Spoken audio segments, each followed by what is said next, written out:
السلام علیکم ورحمۃ اللہ وبرکاتہ۔ صرف 5 منٹ کا مدرسہ قرآن و حدیث کی روشنی میں 271واں دن 1 شوال مکرم۔ نمبر 1 اسلامی تاریخ۔ ام المؤمنین حضرت خدیجہ رضی اللہ تعالی عنہ۔ حضرت خدیجہ رضی اللہ تعالی عنہ بڑی باکمال اور نیک سیرت خاتون تھی۔ ان کا تعلق قریش کے معزز خاندان سے تھا۔ وہ خود بھی بااثر اور کامیاب تجارت کی مالک تھی۔ ان کی پہلی شادی ابو حالہ سے ہوئی، جن سے 2 لڑکے پیدا ہوئے۔ ان کے انتقال کے بعد دوسری شادی عتیق بن عابد مخجومی سے ہوئی، ان سے 1 لڑکی پیدا ہوئی۔ کچھ دنوں کے بعد عتیق کی بھی وفات ہو گئی۔ حضرت خدیجہ رضی اللہ تعالی عنہ کی شرافت و مالداری کی وجہ سے بہت سے سرداران قریش ان سے نکاح کرنے کے خواہش مند تھے، مگر انہوں نے سب کو انکار کر دیا۔ جب انہوں نے رسول اللہ صلی اللہ علیہ وسلم کی امانت و سچائی کی شہرت سنی تو ان سے نکاح کی رغبت پیدا ہوئی۔ مزید تسلی کے لیے آپ صلی اللہ علیہ وسلم کو مال تجارت دے کر اپنے غلام میسرہ کے ساتھ ملک شام بھیجا۔ پھر جب آپ صلی اللہ علیہ وسلم سفر سے واپس تشریف لائے تو حضرت خدیجہ رضی اللہ تعالی عنہ نے تجارت میں برکت اور آپ صلی اللہ علیہ وسلم کی امانت و اخلاق سے متاثر ہو کر خود نکاح کا پیغام بھیجا۔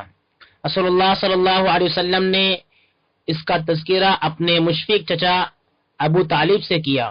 انہوں نے بخوشی منظور کیا اور آپ صلی اللہ علیہ وسلم کا نکاح حضرت خدیجہ رضی اللہ تعالی عنہ سے کر دیا۔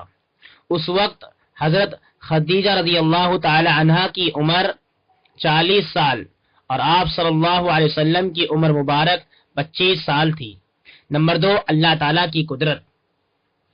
سمندر کا اترنا چڑھنا۔ سمندر کے کنارے اگر آپ جائیں گے تو دیکھیں گے کہ سمندر کا پانی کنارے کی طرف کبھی چڑھ جاتا ہے تو کبھی اتر جاتا ہے، لیکن اس کے چڑھنے کی ایک حد ہوتی ہے۔ اگر وہ اس حد کو پار کر جائے تو زبردست جانی و مالی نقصان ہو جائے، کیونکہ دنیا کا 3 حصہ پانی اور 1 حصہ خشکی ہے۔ یہ اللہ تعالیٰ کی زبردست قدرت ہے جس نے سمندروں کو ان کی حدوں میں روکے رکھا ہے۔ نمبر 3 ایک فرض کے بارے میں۔ اللہ تعالیٰ پوری کائنات کا رب ہے۔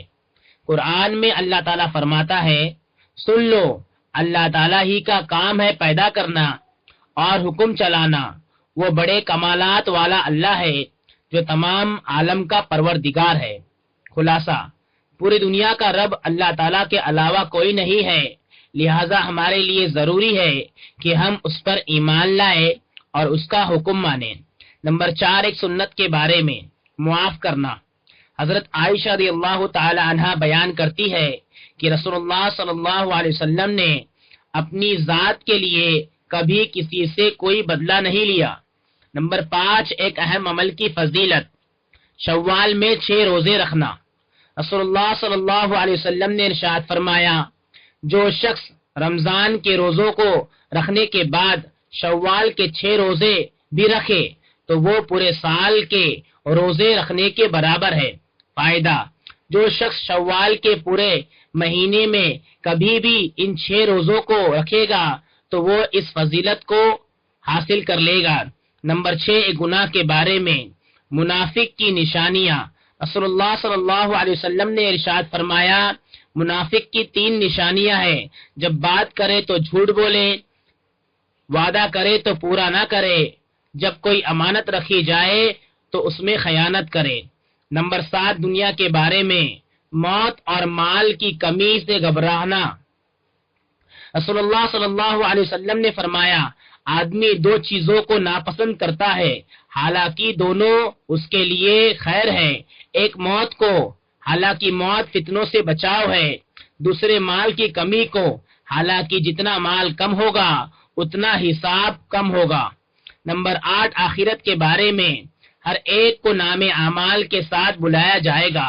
قرآن میں اللہ تعالیٰ فرماتا ہے، وہ دن یاد کرنے کے قابل ہے جس دن تمام آدمیوں کو ان کے نام اعمال کے ساتھ میدان حشر میں بلائیں گے، پھر جن کا نام اعمال ان کے داہنے ہاتھ میں دیا جائے گا وہ خوش ہو کر اپنے نام اعمال کو پڑھنے لگیں گے، ان پر ایک دھاگے کے برابر بھی ظلم نہیں کیا جائے گا۔